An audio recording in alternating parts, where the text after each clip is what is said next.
Hola, ¿qué tal? Muchísimas gracias por la entrevista a los amigos de Creagen.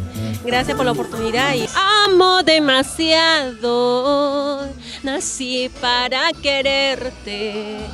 Te amo demasiado, nací para adorarte. Si yo vivo 1000 años te amaría.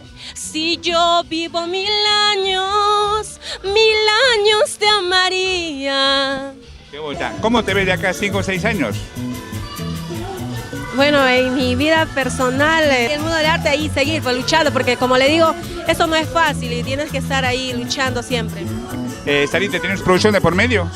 Sí, tenemos una producción hace 4 años atrás, como le digo que lo dejamos, hicimos un concierto en vivo y ya pues está los amigos lo pueden buscar en